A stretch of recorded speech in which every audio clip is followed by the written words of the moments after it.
네, 반갑습니다. 대림절이라는 것은 하나님의 아들이신 예수께서 육신을 입고 오신 그런 대림절 기간, 또 우리 성탄을 맞이하려고 준비하고 있죠. 대림절은 단순히 성탄을 준비하는 그런 절기가 아닌 그리스도의 오심에 의미 있게, 정말 의미 있게 그 의미의 이야기를 말하는 그런 절기입니다. 따라서 대림절은 성탄에 오시는 아기 예수님의 탄생을 기다리는 절기이기도 하지만은 세상의 마지막 때에 심판자로 다시 오실 예수님을 기다리는 절기이기도 합니다. 오늘 하나님의 구원 준비, 예수님이 태어나기 전 시대를 영적 암흑기라고 말을 합니다. 이러한 시대에 뛰어난 인물인 사가랴가 있었다고 오늘 성경은 말을 하고 있습니다. 성경이 하나님 앞에 의인이라고 표현하고 있는 것은 참 놀라운 일입니다. 그가 하나님 앞에 아무 죄도 없는 그런 무죄한 자라는 의미는 아니겠지만 하나님과 사람 앞에 매우 정직하고 바르게 산 것은 분명합니다. 그가 주의 계명과 규례대로 흠없이 행했다는 기록도 이를 강하게 뒷받침해주고 있습니다. 하나님은 사람을 사랑하십니다. 하나님은 사랑하는 사람을 구원하기 위하여 사람을 준비하십니다. 하나님 오래전부터 구원을 계획하시고 계획하신 구원을 이루기 위하여 사람을 이렇게 준비하셨습니다. 하나님은 역사와 사회와 가족을 준비하시고 사람을 그곳으로 보내십니다. 하나님은 우리의 구원을 위하여 이렇게 사람을 준비하십니다.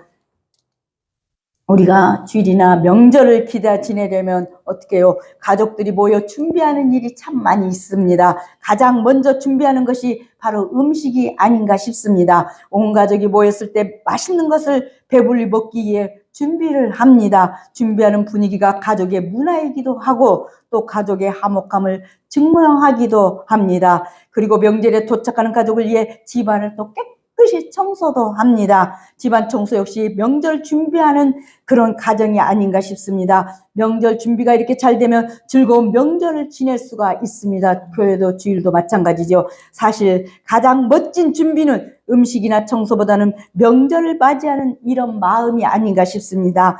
음식이나 청소가 소홀할 때 가족을 탓하며 또 누군가에게 책임을 씌운다면 명절이 즐겁지 않을 것입니다. 오직 스트레스만 받지 않을까 싶습니다.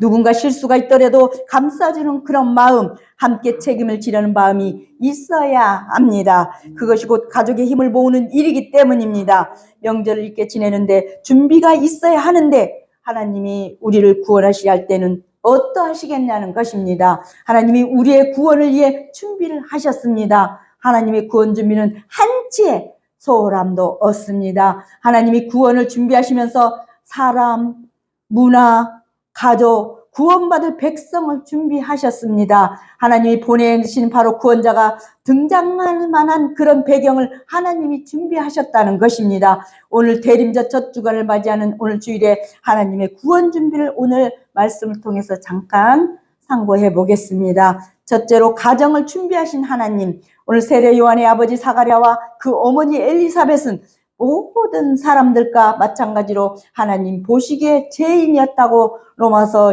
3장 10절은 기록되어 있습니다.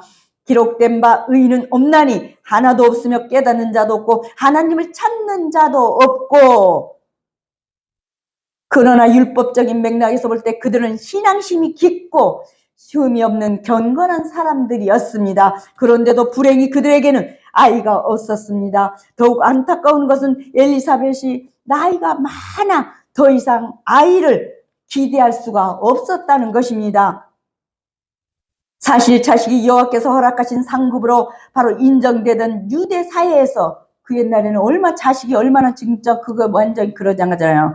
무자한 것은 곧 여호와께 크나킨 절을 범한 자로 매도될 수밖에 없었습니다. 그럴 때 시편 기자는 117편 3절에 보라 자식들은 여호와의 기업이요 대열매는 그의 상급이라고 했습니다. 따라서 세례 요한의 부모는 무자함으로 인해서 오랫동안 고통받을 수밖에 없는 그런 처지에 놓여 있던 그런 것이었습니다. 그래서 사무엘상 또 1장 1절에서 11절에 계속 그런 말씀이 나오는데 8절에 특히 보면 그의 남편 엘가나가 그에게 이르되 한나여 어찌하여 울며 어찌하여 먹지 않냐며 어찌하여 그대의 마음이 슬프냐. 내가 그대에게 열 아들보다 낫지 아니하냐 그렇게 물어보는 때도 있습니다. 그러나 이제 하나님께서 그 다친 태를 여심으로써 아멘. 한나의 간구는 마음과 헌신과 믿음의 간구가 계속됩니다. 성도도 역시 이렇게 절실히 구하는 자가 되어야 합니다. 그러나 이제 이렇게 하나님께 그 태를 여심으로써 마침내 사가랴의 가정에 자식을 허락하셨던 것입니다. 그렇다면 이렇듯 성경에 나오는 많은 이렇게 훌륭한 사람 인물들이 무자함으로 인해서 고통받는 부모들에게 뒤늦게 태어나면 무엇을 의미하고 있겠습니까? 그것은 바로 부모들로 하여금 그 아이가 하나님의 원대한 계약하에 이루어진 은혜의 그런 은혜와 축복의 산물임을 우리에게 깨닫게 하기 위해서였습니다. 하나님의 구원자 바로 예수님을 이 세상에 이렇게 보내셨습니다. 하나님이 독생자 예수님을 보내시기에 그 보내시기에 앞서서 예수님을 증거할 만한 사람이 필요하였습니다. 예수님을 증거하는 사람이 예수님의 오심을 준비하였습니다. 하나님은 예수님을 준비하는 사람을 위해서도 준비하셨습니다. 예수님은 바로 하나님은 그래서 구원자를 보내시기까지 여러 차례 한 번 아니에요. 여러 차례 여러 차원으로 준비를 하셨습니다. 우리가 알다시피 예수님의 오심을 준비하는 사람은 세례 요한입니다. 그런데 하나님은 세례 요한이 올 것도 미리 준비하셨다는 것입니다. 먼저 세례 요한의 가족을 준비하셨습니다. 헤롯 시대의 사가랴는 이름을 가진 이런 제사장님이 오늘 등장합니다. 제사장과 그의 아내는 의인이었습니다. 부부가 하나님의 계명과 규례대로 흠이 없이 행하였다고 했습니다. 그런데 딱 한 가지 그 집에 자식이 없었습니다. 부부의 나이가 많아서 자식을 갖기도 어려웠습니다. 바로 그 가정에 하나님이 세례 요한을 보내셨습니다. 예수님을 준비한 사람이 자랄 그런 가정 환경은 어떻게 돼요? 하나님의 마음에 들어야 합니다. 부부가 의인이고 주의 계명과 규례 흠이 없이 행하였다고 했습니다. 이 가정의 자녀가 잘 자랄 만한 환경을 갖추고 있습니다. 하나님이 이 가정에 한 사람을 보낸 것입니다. 그 사람이 자라서 예수님을 준비하는 사람이 될 것입니다. 신앙으로 자라고 그런 사명을 감당할 사람으로 자랄 것입니다. 하나님이 당신의 뜻을 이루시려고 가정이라는 이런 환경을 준비하셨습니다. 하나님께서는 그에게 귀한 아들을 허락하셨습니다. 하나님을 믿는 사람들은 그분께 대한 신뢰를 우리가 이렇게 생활 속에서 나타나도록 그래서 해야 합니다. 이 믿음이 바로 역사하는 믿음입니다. 우리에게 이 같은 믿음이 있어야 합니다. 우리의 믿음은 역사하는 믿음, 바로 능력 있는 믿음이어야 하겠습니다. 오늘 이렇게 가정을 준비하시는 하나님이 두 번째로 믿음을 준비하시는 하나님, 레위인으로 제사장이었습니다. 그는 나이가 많았음에도 불구하고 그 반열의 차례대로 제사장의 직무와 전례를 따라 제비를 뽑아 주의 성전에 들어가 분향하는 일까지 충실하게 감당했습니다. 많은 종교 지도자들이 타락했던 그런 시대였음에도 그런 현실에 구애받지 않고 오직 하나님의 뜻을 따라 자기의 직무에 충실했을 뿐입니다.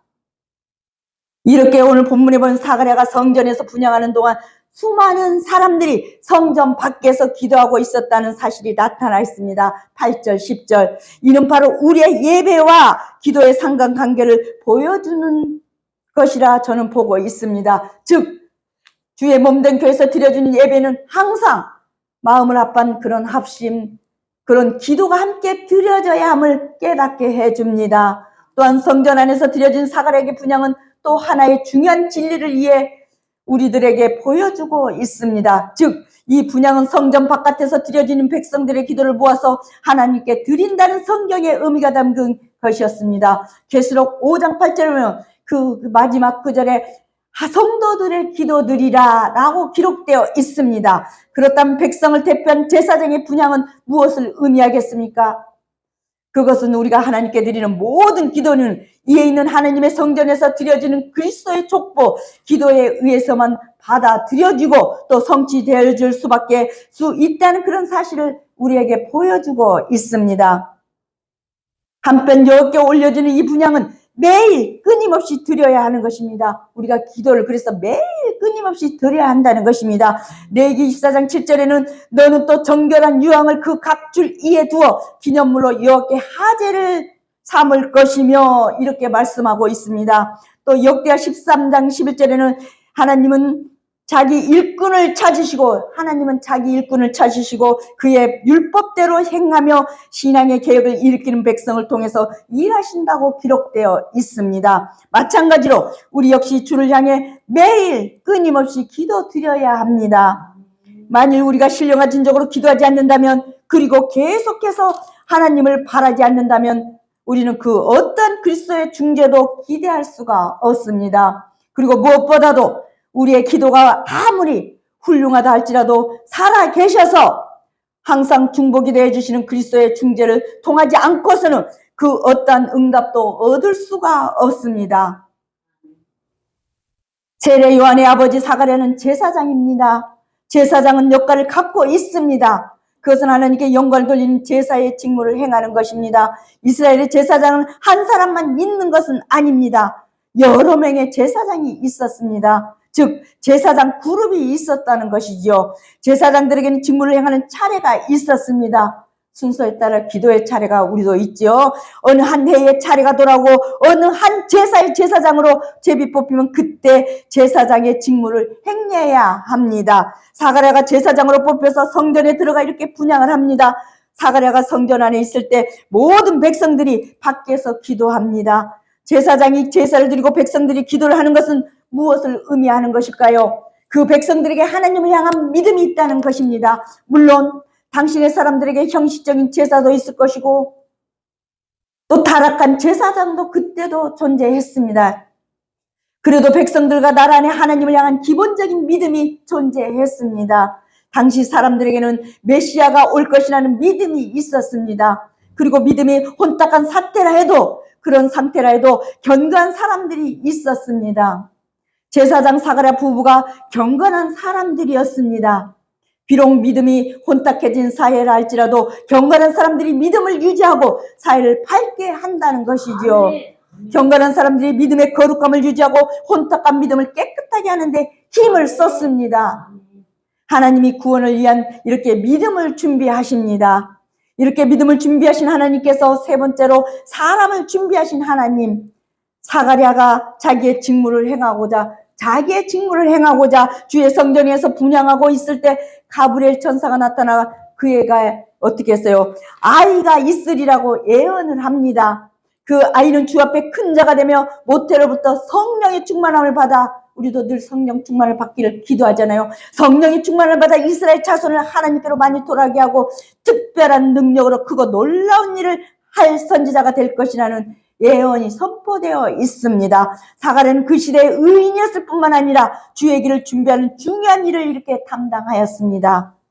드디어 사가랴는 그가 자주 그리고 아주 오랫동안 기도했던 것에 대한 축복된 응답을 받았다고 오늘 11절 17절에 그대로 나와 있습니다. 그것은 다름 아닌 자식을 얻게 될 것이라는 하나님의 기쁘신 응답이었습니다. 아멘.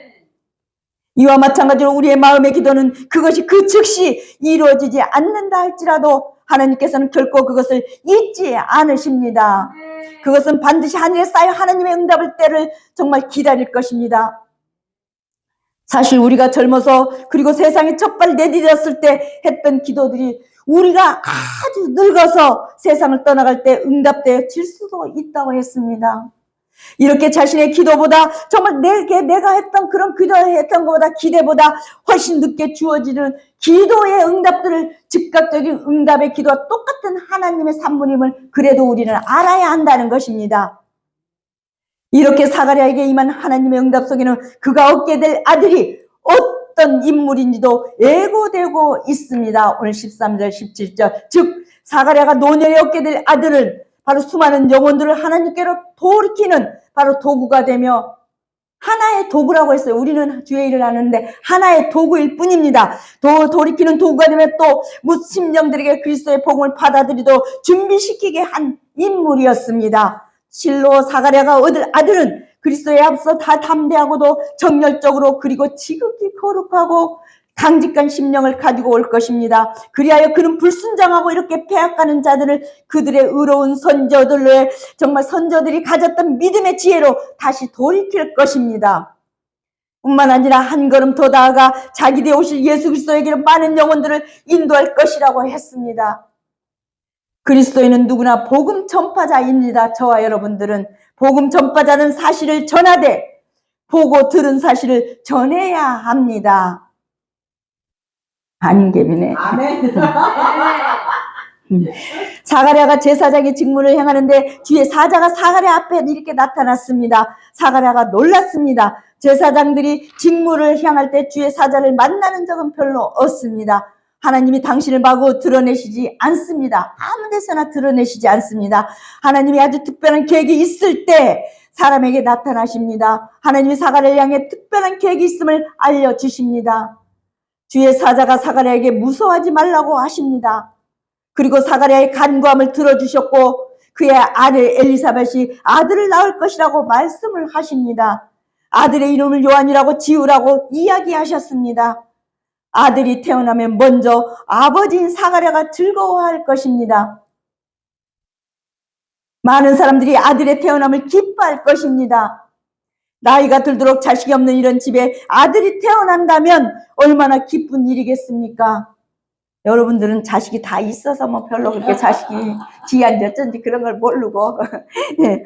하나님은 사가랴의 집에 아들 특별한 사람을 이렇게 준비하셨습니다. 그 아들이 주님 앞에 큰 사람이 될 것입니다. 그 아들은 포도주나 독한 술을 마시지 않을 것이다 라고 또 말씀하시고 그 아들은 어머니의 태중에서 성령의 충만함을 받을 것이라고 했습니다. 어머니의 태중에서 막 그 말씀 너무 좋은 것 같아. 하나님이 구원을 위해 준비하신 사람, 이렇게 구원의 일을 감당하려고 예비된 사람이 있습니다. 하나님이 그를 경건하게 자라게 하며 능력으로 세워주십니다. 아멘. 하나님이 그를 큰 사람으로 세워 큰 일을 하게 하십니다.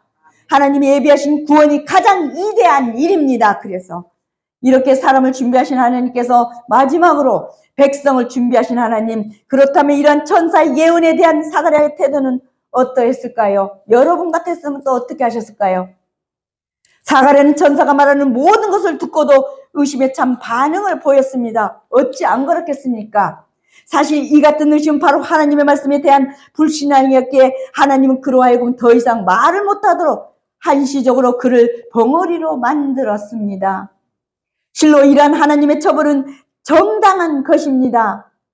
정당한 것이었죠. 그런데 여기서 우리는 사가랴를 향한 하나님의 인내하심에 감탄하지 않을 수가 없습니다. 왜냐하면 이 처벌은 하나님께서 사가랴로 하여금 더 이상 의심과 불신앙의 말을 하지 못하도록 하는 친절한 처분이었기 때문입니다. 또한 그것은 바로 하나님께서 사가랴의 믿음을 더욱 확고히 하기 위한 조치이기도 합니다. 사실 우리는 우리의 죄에 대하여 이렇게 비난받음으로써 하나님의 말씀에 대해 더 큰 믿음을 얻을 수 있지 않습니까? 때로는 말씀에 대해 더 큰 믿음을 얻을 수 있을 때 그때 이제 하나님이 그 사람을 또 얼마나 이렇게 높여주실 거였어요. 그러므로 우리를 채찍으로 치시더라도 우리의 믿음을 성숙시키고 더 큰 죄에 빠지지 않도록 하시는 이런 하나님을 바라봐야 합니다. 그래서 야고보서 기자는 1장 12절에 시험을 참는 자는 복이 있나니 이는 시련을 견뎌낸 자가 주께서 자기를 사랑하는 자들에게 약속하신 생명의 면류관을 얻을 것이기 때문이라고 말씀을 하셨습니다. 또한 히브리서 12장 8절에는 징계는 다 받는 것이거늘 너희에게 없으면 사상자여 친아들이 아니니라. 하나님께서 우리가 무엇이라 불평할 수 있단 말입니까?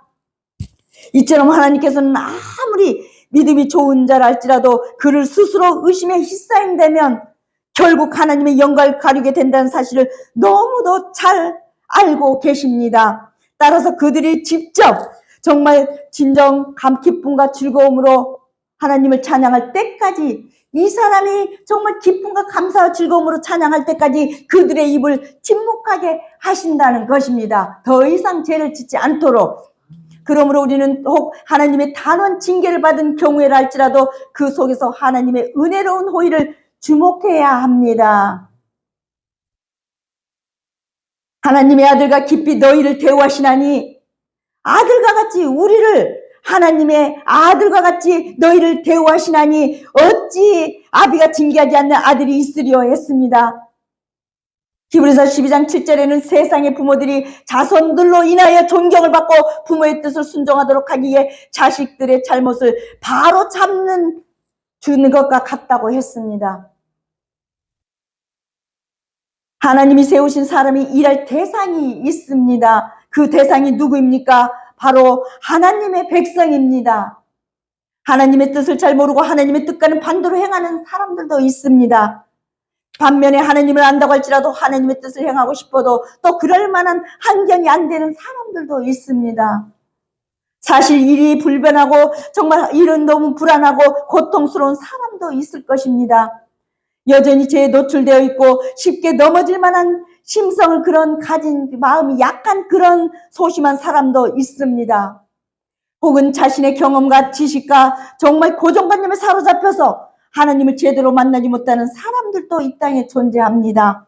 이 모든 사람들이 구원받을 대상들이라고 성경은 말을 하고 있습니다. 오늘 사가랴와 요한 당시에는 그 백성들이 구원받아야 합니다. 하나님이 구원받은 백성들을 예비하셨다고 했습니다. 세례 요한이 했지만 백성들이 하나님께 돌아올 것입니다. 세례 요한이 엘리야의 바로 그런 심정을 갖고 애칠 터입니다. 아버지를 거스르는 사람들이 돌아오는 것처럼, 옛날에 아버지를 거슬렸던 그런 사람들이 돌아오는 것처럼 하나님을 거스르던, 이제 하나님을 거스르던 사람들이 하나님께로 돌아올 것입니다. 하나님이 돌아오는 백성들을 이렇게 예비하십니다. 그 백성들의 힘을 향해서 하나님을 찬양하고 더 많은 사람들이 돌아오게 하는 일에 이렇게 헌신할 터입니다. 오늘날 이렇게 구원받아야 할 백성들이 누구입니까? 바로 우리의 이웃들이 아닙니까? 이웃의 구원을 위해 하나님 먼저 우리를 이렇게 구원을 하셨습니다. 하나님이 독생자를 보내셔서 우리를 구원하셨고 우리를 이웃의 구원을 위해 준비하셨습니다. 하나님이 구원 준비, 바로 준비된 사람으로 날마다 우리도 성령을 충만히 받고 예수님을 깊이 더 알고 기도하고 담대히 성령 충만을 받아서 이 준비된 사람으로 특권을 누리시기를 바랍니다. 더 나아가 성도는 주님을 아는 특권, 정말 주님을 아는 특권, 예수 이름으로 기도하는 그런 특권, 복음 전하는 특권을 누리며 준비된 자로 여러분 모두 저랑 같이 사십시다. 그래서 우리들은 하나님의 구원 준비, 바로 준비된 사람으로 승리가를 얻는 삶을 살아야 하겠습니다. 기도하겠습니다. 하나님 감사합니다. 이렇게 죄인들을 구속해 주시기 위해서 독생자를 이 땅에 보내시는 우리 아버지 하나님, 죄악의 암흑에 깔려있던 이 세상의 구세주 예수 그리스도를 이렇게 보내셔서 죄악으로 만연된 세상을 강명의 새나라로 변화시켜 주시는 은혜와 사랑을 감사를 드립니다.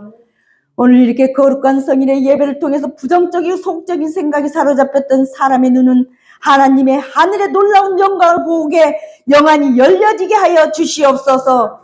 믿는 사람이 주님과 함께할 때 넘치는 감격으로 가득 찬 변화의 모습을 보고 성령으로 충만케 만들어 주시옵소서. 오늘도 하늘 백성으로, 정말 오늘도 하늘 백성들을 의의 길로 인도하시는 우리 아버지 하나님, 하나님의 뜻하신 바를 이루어가는 우리 교회가 되게 하시기를 원하옵나이다. 하나님의 의를 이루어갈 수 있는 교회로 만들어 주시옵소서. 모두가 마음과 뜻과 헌신이 하나가 되게 하시옵고 기도하여 하나님의 섭리하심으로 나아가게 도와주시옵소서. 하나님 나라에 크게 이바지할 수 있는 그런 우리 모두가 되게 하여 주옵소서. 예수님의 이름으로 감사하며 기도드리옵나이다. 아멘. 아멘.